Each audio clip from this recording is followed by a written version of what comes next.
So for me, AI could completely eliminate that thing from the equation. And all of a sudden, support teams are not dealing with these angry customers that have had to spend 15 to 20 minutes navigating the phone system to get to them and then repeating everything they just did. The customer's a lot happier when they get to them because maybe they've spent less than a minute on the phone system because it knows exactly what they're after. It's grounded in generative AI, can interpret why they're calling to begin with, and then it's handing off to the human agent in a very seamless fashion so that they can go address the problem. So I think it's going to evolve to the point where the employee experience is also much, much, much better. And they're getting fulfillment out of solving real problems instead of telling somebody information that's available on the website. That's the vast majority of tickets. It's just somebody could not find information that's already available. So they're calling, and then because of the IVR system I just mentioned in that paradigm, they're getting more and more and more frustrated. And by the time they're on the phone with the human, they're a 9 out of 10 on the annoyance scale. So I think all of that can go away and make the customer experience better along with the support agent experience in tandem. So everybody wins.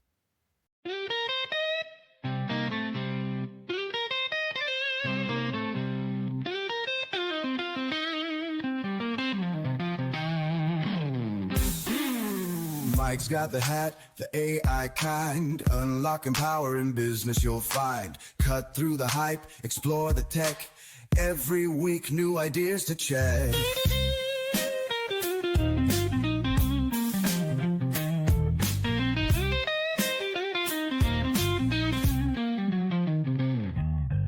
All 10 leads us on a digital quest. AI secrets he'll always invest. Tune in tight, don't miss a beat. Knowledge groove, keep you on your feet. Listen up to the AI flow. Business growth, here we go. Cutting edge insights, that's the plan. With the AI hat, you'll understand.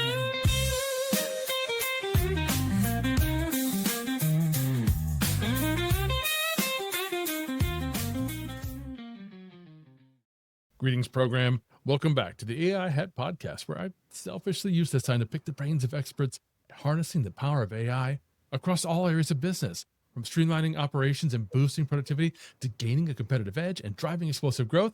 Oh, and you get to learn too. Subscribe to be shown how to prepare yourself and your brand for this AI revolution and come out ahead. So what if you could double your customer support team's effectiveness without hiring a single new employee? Sounds too good to be true, right? But that's exactly what businesses are achieving with Salesforce's Agentforce platform.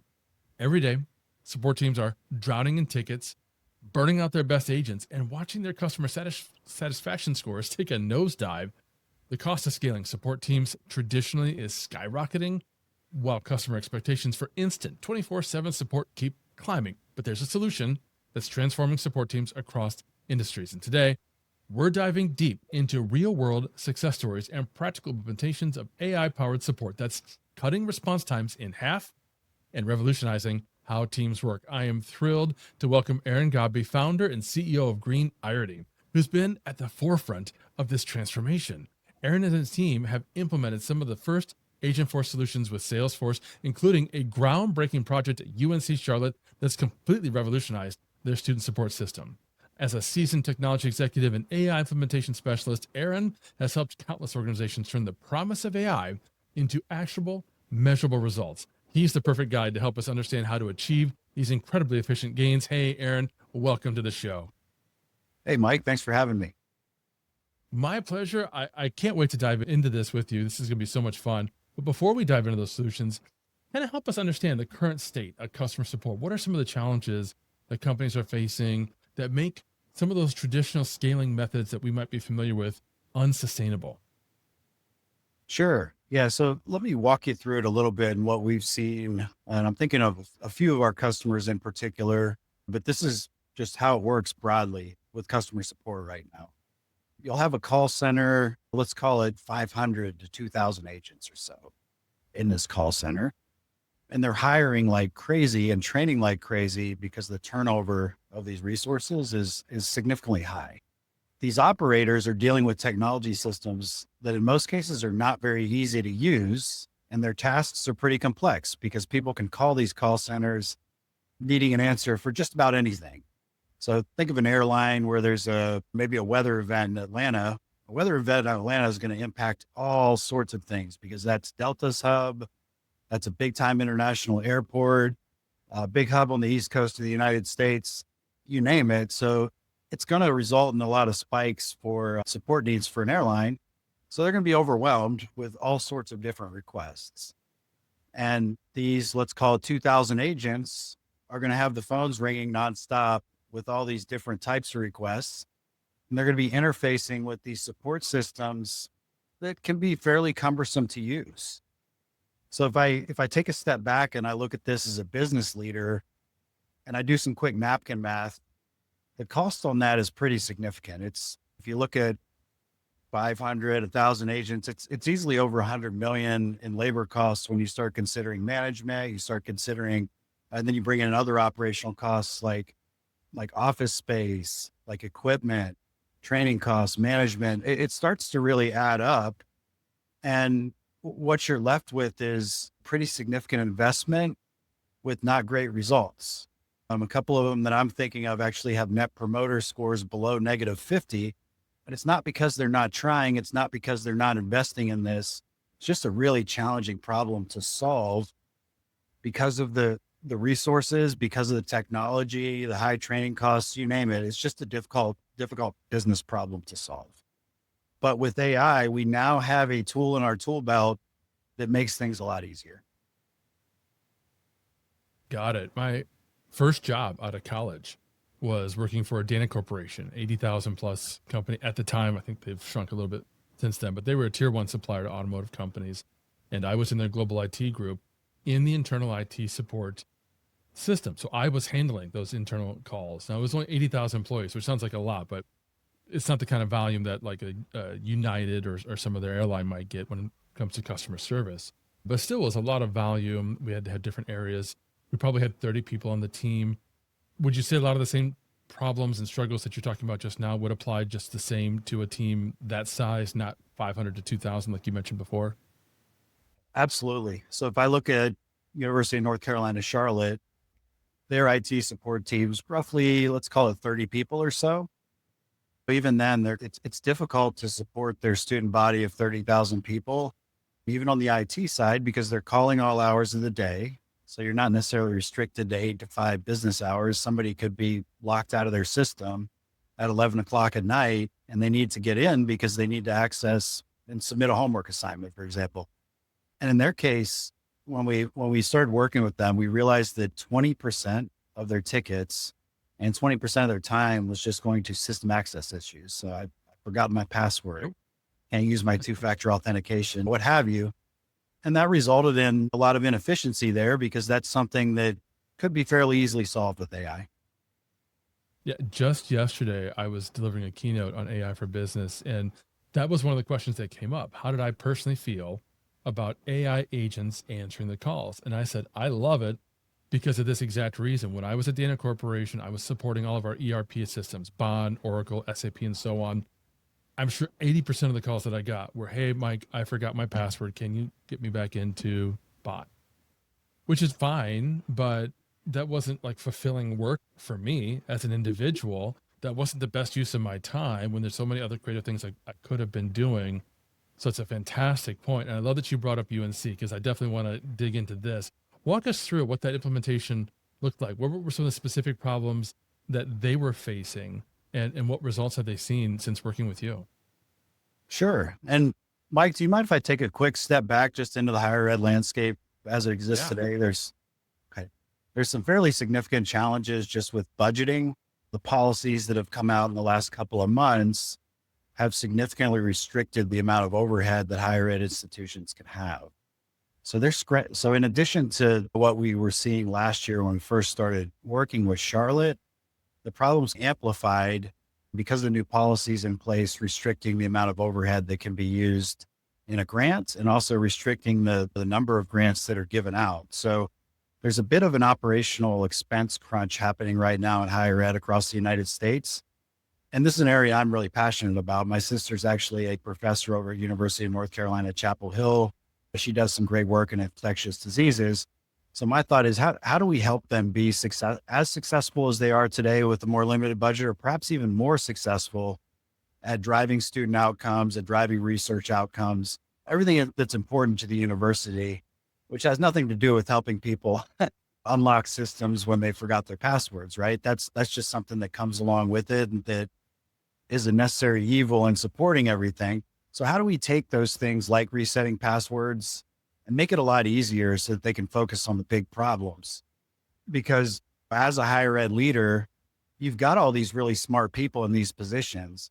And if they had more time, they could solve bigger problems and more of them for the institution. But in a lot of cases, they're stuck doing these mundane tasks with really high percentages of their time, kind of like you mentioned in your role. So our thought is we can use agents to free up their time. And then this is going to allow them to focus on these really big problems. So at Charlotte specifically, it really started with that reset password scenario. Like, how do we pick this low hanging fruit and show some immediate value by eliminating 20% of these tickets, and also prove things out with AI? Because their executive group there is very forward thinking, very into AI. They were looking for what is the first way that we can really, start to build the AI muscle while also realizing value. And this password reset scenario came up. So what we did was we stood up the Agentforce agent.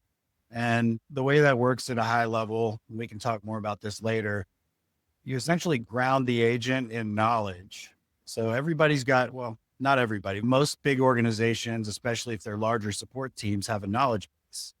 And these human support teams leverage the knowledge base while they're talking on the phone, while they're operating a chat bot, while they're answering an email, what have you. And they use the knowledge in the knowledge base to answer questions. Same exact paradigm with Agentforce. So you ground it within this knowledge base. Now it is capable of answering every question that it possibly can based on the knowledge that it has available to it, which in theory is the same knowledge that you're feeding to human agents. So that's the approach we took at Charlotte. It's a relatively simple configuration as far as AI goes, pretty straightforward. Nowadays, we could probably get it done in 8 weeks or so. At the end, you're left with an agent that can all of a sudden has access to every piece of knowledge that your human agents have access to in a blink. So that's really powerful and that's really valuable, because now these humans can go and do, more valuable things with that 50% of their time that's all of a sudden being deflected by the agent prior to them receiving a conversation. So fascinating. Now, some of my listeners who, first of all, if you haven't been following the news in the United States, or maybe you're not from this country, I know a lot of you listening are from outside the US, what Aaron's been talking about are changes and decisions at the executive level that are reversing or withholding billions of dollars that was previously earmarked to go to very specific higher ed institutions. So as you can imagine, like any organization or business, if suddenly you drop $1 billion off of your budget, you've got to scale back in a lot of ways and remove a lot of services and functionalities that previously you were planning on doing. So that's the context for this conversation. Now, you mentioned cost savings and time savings, that sort of thing. One of the things that I'd seen from Goldman Sachs, and this was 2 years ago now in a study that they did, their State of AI, was that support centers were seeing a 20 to 25% reduction in cost and a 20% improvement in operational efficiency. Now I hear you and others talking about a 50% time savings. That sounds like a bold claim to an improvement in just a couple of years. Can you break down exactly how Agentforce helps them see these kinds of efficiencies? Sure. Yeah, let me start with kind of so chatbots have been around for a while.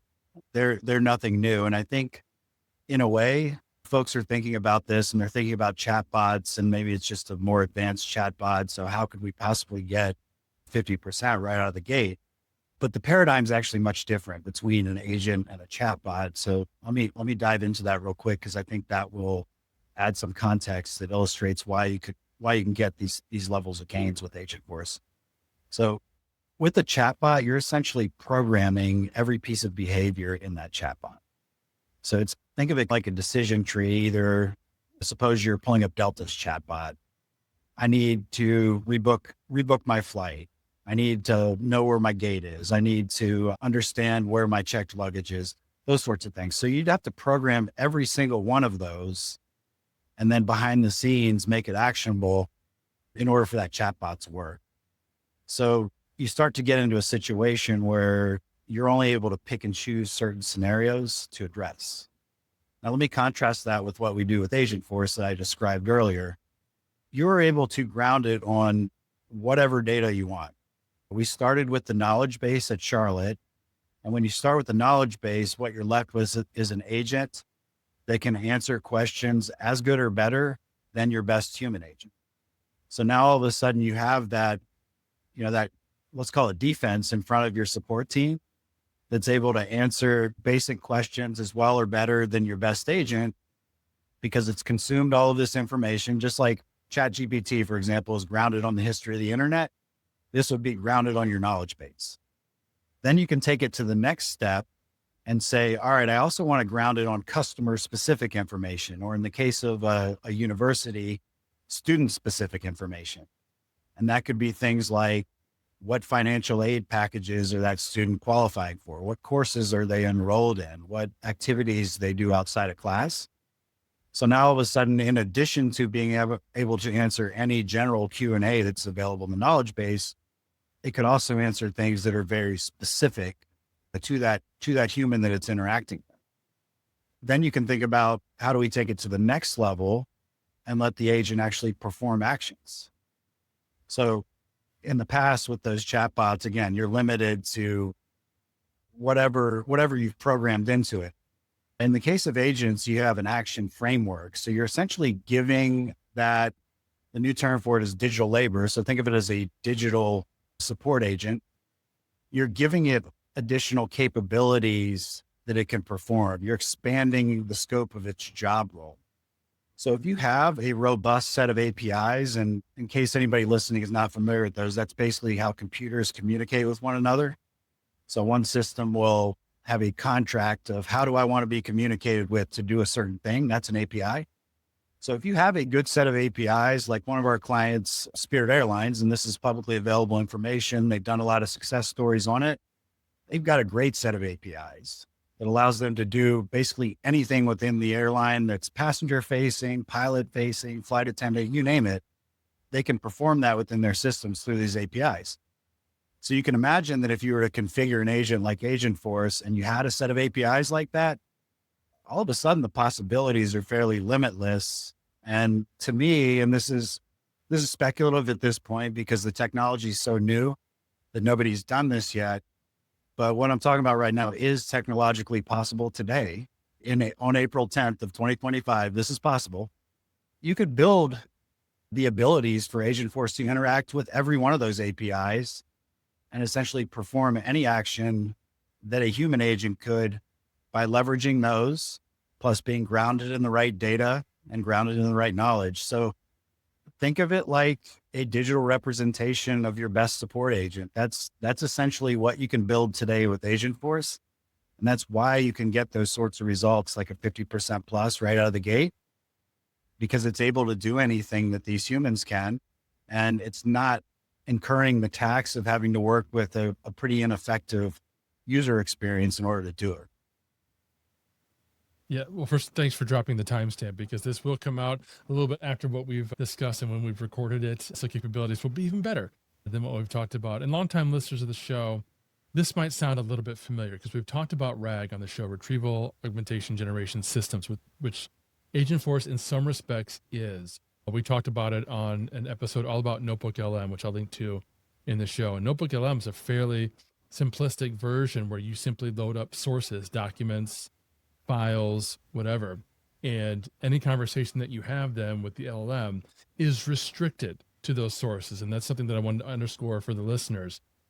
When we're talking about setting up systems like this, we're not talking about giving them access to the World Wide Web and the ability to generate answers based on whatever the AI happens to find out there, because we all know that's where hallucinations and incorrect information or even irrelevant information. If I want a quote from one of my guests, I want to go to Notebook LM, not ChatGPT, because ChatGPT is not going to limit itself to my actual podcast episodes. If I say I want a quote from Chris Penn, it's going to find the first quote from Chris Penn, not necessarily something he said to me. So think about that. But the other thing that I'm wondering though is tools like Notebook LM, fairly easy to get started on. You open it up, you drop in some sources, and then you can talk to it, and it's fairly straightforward. What's the learning curve like then for support teams implementing something like Agentforce, and how do you manage that transition?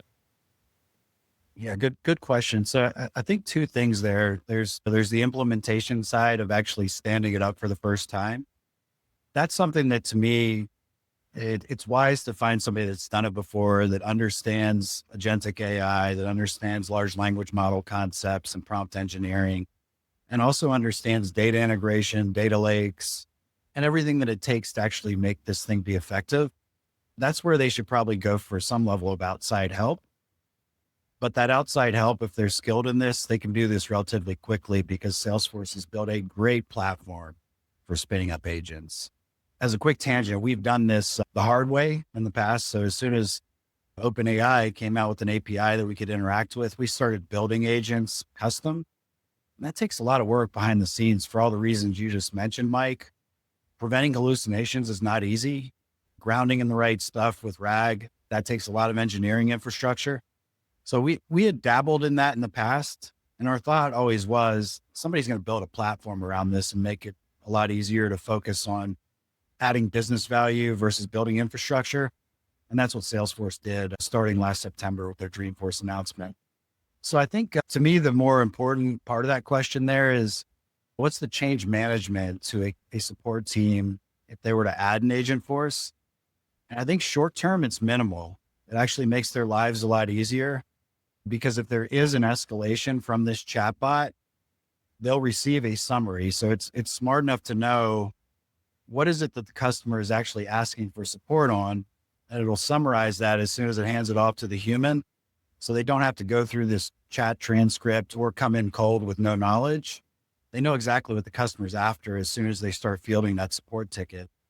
Longer term, now it's anyone's guess as to where this goes. To me, it seems like the entire support paradigm will start to evolve because all of a sudden, if you're deflecting 50%, 60%, even 90% of the work, all of a sudden these human agents can now focus on providing more of that white glove type of service because the things getting to them are no longer these trivial requests that are chewing up their time.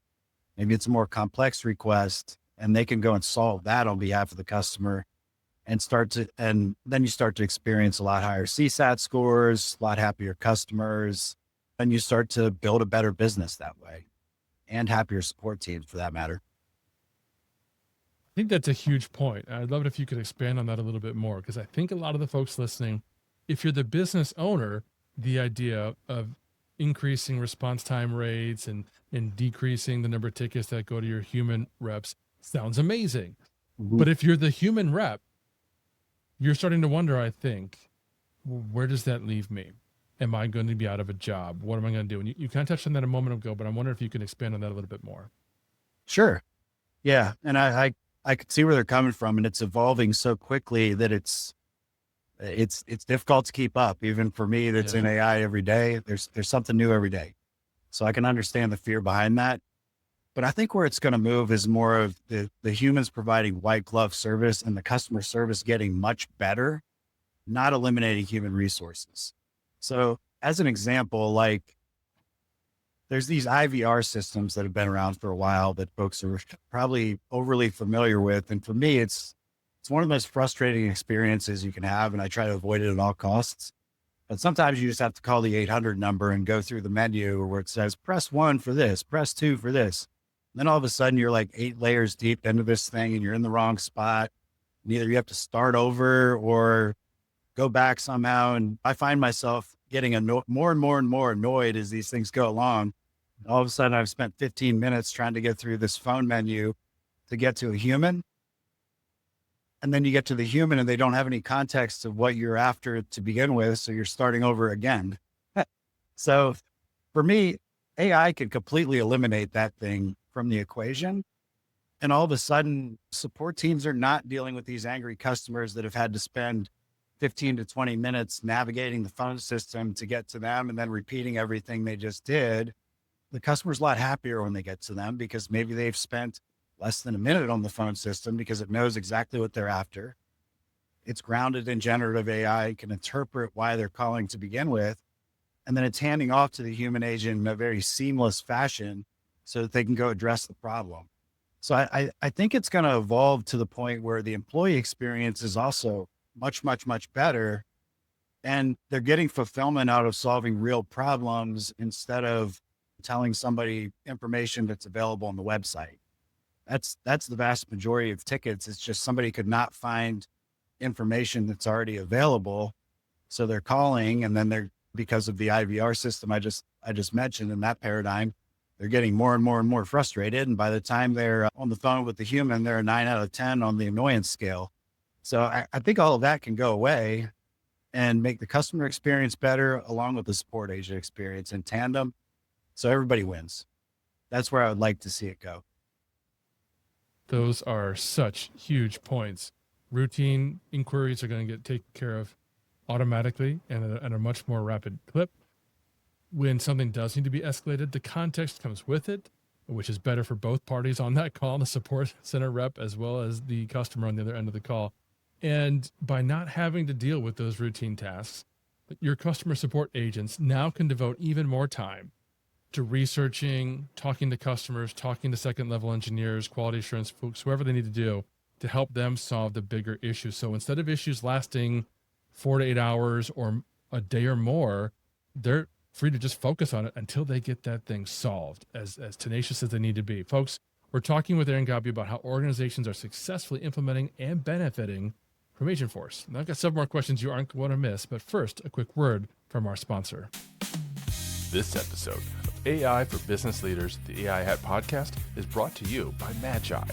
Tired of juggling multiple AI subscriptions and trying to figure out which tool to use and when? Magi simplifies AI for businesses by offering access to all the leading language models and image and video generators for one low price. With Magi, you can create custom instructions to personalize AI for every business need and use them across all LLMs, including ChatGPT, Gemini, Claude, and even DeepSeek. No more building custom GPTs or gems that are limited to just one platform.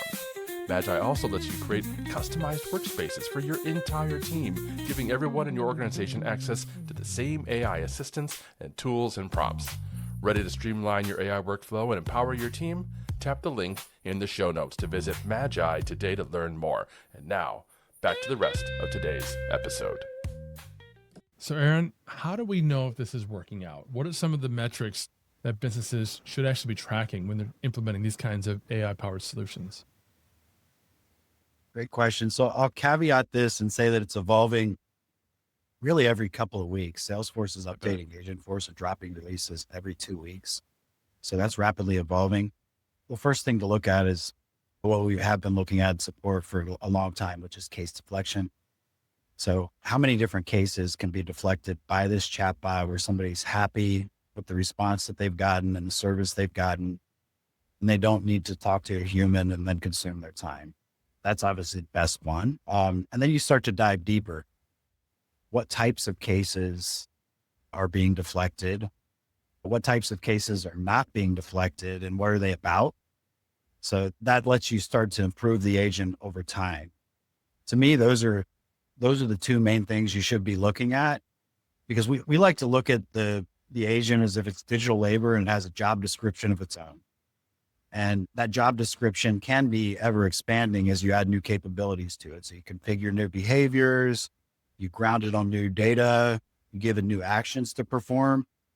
You need to know, like, what are the big ticket support requests that are slipping through your initial line of defense with the current agent, so that you can level it up over time.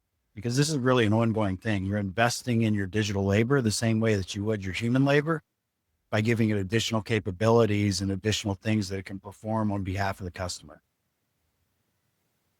Love that. We've been doing something similar internally at Agorapulse. We use a system called Slight for all of our documentation, and Slight has its own AI system so that it can treat all of your site documentation like a RAG, we talked about a moment ago. And so via Slack or in Slide, we can ping our knowledge base and ask whatever question we want in whatever language we want and get an answer with citations. But then we're also able to add our blog, our support center articles, and all these other external things and bring in those sources. And just last week, we learned some of additional capabilities it's adding. So it's great to see that. You're absolutely right. It's changing all the time. We've been talking a lot about routine tasks. I wonder if, are there any examples that you have in mind of a little more complex support scenarios that AI has been able to solve? Sure. Yeah. So that's really going to be limited by your data and your actions that are available. So if I go back to what I mentioned earlier about Spirit, who we've worked with since 2020 to build an API framework and connect all their systems together, surface actions. If you're a company that already has something like that at your disposal, the possibilities are fairly limitless because it's just a matter of calling the right API to facilitate a request. So an example I'll give you is a prototype that we built around a year and a half ago with OpenAI, where we mocked up a data model that could be used by an airline because we were familiar with that. And we took a scenario that I was actually living. I was scheduling a golf trip with some buddies. We were all coming from different cities. We wanted to get there at roughly the same time to the airport so that we could drive together to the house and then make our tea time. That's not that easy in airline scheduling systems today to take different cities and different requirements and all get there at the same time. So what we did at Green Irony is we built a prototype based on the way that these airline APIs work, and we knew them to work, that would allow us to essentially just describe that scenario and that goal to the large language model in real time. So I've got this person coming from Tampa Bay. I've got this person coming from Atlanta, this person coming from Denver, and this person coming from New York City. We all want to land in Bend, Oregon between this time window. How do we do it? What are the best flight options for us? And it chewed through all the data through RAG techniques, like you mentioned. That was how we implemented that. And then would serve up the best flight options for each person. So that's a relatively complicated scenario. And to my knowledge, there's no way to do it today other than brute force, searching every airline or using one of the crawlers that aggregates flights, but everybody's got to do it themselves. In this case, we're giving it a goal, we're giving it different cities, and it's giving us all the flight itineraries that get us there at the same time or within a time window as best as possible. I love that example because as a business, I actually see that kind of thing all the time. Maybe we are exhibiting at an event and we're going to have 4 to 6 team members going to that event. Well, the event's at a specific time, but everyone's going to end up arriving at random times because they're going to make their own travel arrangements. One guy's going to show up 2 days in advance. The next guy's going to show up a day in advance. The next guy's going to show up the morning of the event. And none of that works. You want everybody showing up at approximately the same time because then they can ride share from the airport and they can check in at the same time and be on the same page as a team. Or maybe you're having a retreat or something like that. I love that use case for businesses. And that's something that is going to be deployed more and more. It's going to become easier and easier as businesses to do those kinds of what used to be, to your point, very manual, brute force, cumbersome, often confusing tasks. What are some of the mistakes that you're seeing though when organizations make when they're trying to implement these kinds of AI solutions into their support operations in particular? Yeah, I think there's a few. The first one that comes to mind is around the mindset. I think people have just been inundated with so much information about AI that the expectations have changed quite a bit. And a lot of times somebody will think it should just plug and play. It's magic. It does everything.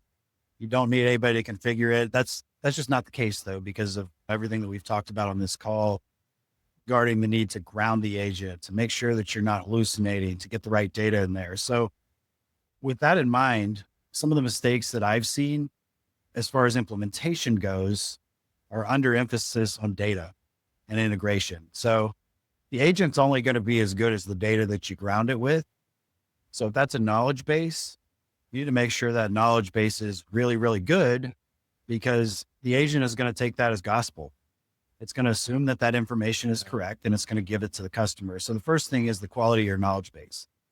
The second would be the quality of any other data that goes in there. So enterprises have hundreds of different systems with data in there. And in order for the agent to know about that, you have to get that data into a data lake. Salesforce has a data lake house called Data Cloud, and that's what's used to ground Agentforce.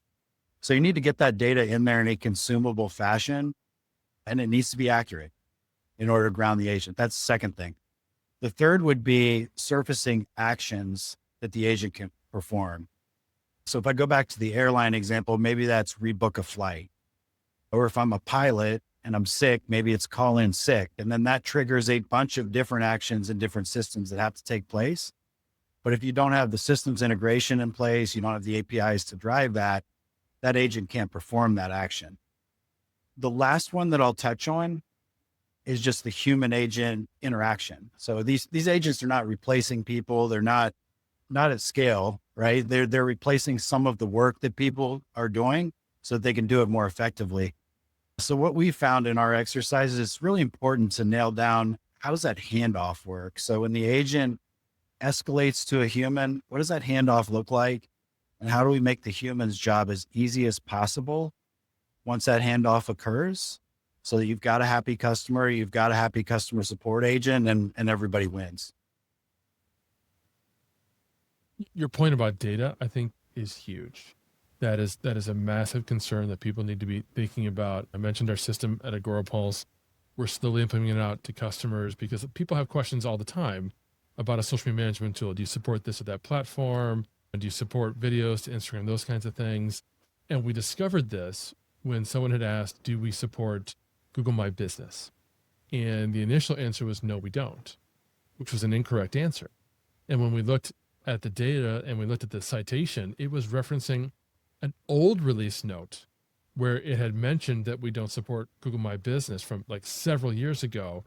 And then fast forward, that was something that we added support for later on. And the AI system often can't know that or can't tell that. So that seems to me almost a daunting challenge. Any advice for businesses or organizations listening who might be thinking, wow, I have so much documentation, I wouldn't even know where to begin? Yeah, I think that's going to be the bulk of the work to enable these agents to work effectively. It's integrating your systems. And before this, I was in mobile applications. I was in digital transformation.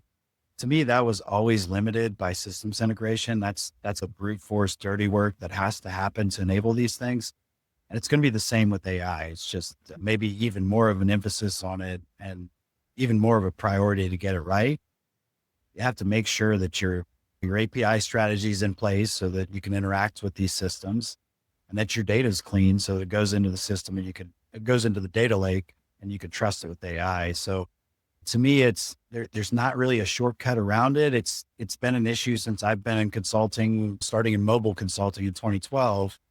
It's always been the issue. It's always been what dictates success or failure. People see the fancy user interface, or in this case, the AI agent, but what's driving behind that is always the data. And if the data and the systems interactions are good, it's going to provide that good experience. But if they're not, and you're grounded on the wrong data, there's going to be a lot of problems. So I think it's a matter of having a strong engineering team that understands systems integration, that understands APIs, and that understands data hygiene. And it's an engineering undertaking that needs to happen. If they're looking at multiple sources of data, multiple integrations, maybe a knowledge base, maybe a blog, maybe they've got a cloud drive like Google Drive or something like that, is it smart to just do one at a time, integrate one, and then test rigorously rather than just plugging them all in at once? Absolutely. Yeah. We'll typically start with the knowledge base because if somebody has one, that's the most bang for their buck. The smaller institutions may not have that. And in that case, we've had a lot of success with using the website, using FAQs and PDFs that they know have the right information to start to ground the Agentforce agent. But yeah, I typically would recommend that crawl, walk, run type of approach. Don't try to just do everything at once and eat the entire elephant. Like, start small. You're going to get a ton of value just starting small. Even the Charlotte case that I mentioned, that's just currently grounded on a knowledge base. They've got a vision to drastically expand that because of the success they've seen. they started out with just the knowledge base and they got that level of value just from that. So that's always where I'd recommend somebody start. Fantastic advice. Aaron, this has been so insightful and hopefully very eye-opening to everyone listening. For folks who've got more questions, maybe they want to reach out and work with you, where should they go? They can find us on greenirony.com. There's a lot of content around AI. We'd be happy to talk to you about it as well. We'd be happy to help your entire audience to sign their first agent. So reach out to us and let's talk. Fantastic. Thank you, Aaron. Thank you, all of you, for listening. We will, as always, have all the links in the show notes below. But remember, if this is your first foray into this world of AI and business, I've got the perfect resource for you in the show notes below, the AI Primer, designed to get you quickly up to speed on all the terms and the tactics and the underlying technology that's powering this AI revolution. Check it out, and I'll see you in our next episode. Welcome to the Grid. That's a wrap on another episode of the AI Hat Podcast. I hope you gained some valuable insights and actionable strategies to boost your business with AI. If you enjoyed the show, please subscribe, leave a review, and share it with your network. And don't forget to visit theaihat.com for more resources and to connect with me. Until next time, keep innovating, and remember, the future of business is human and it's powered by AI.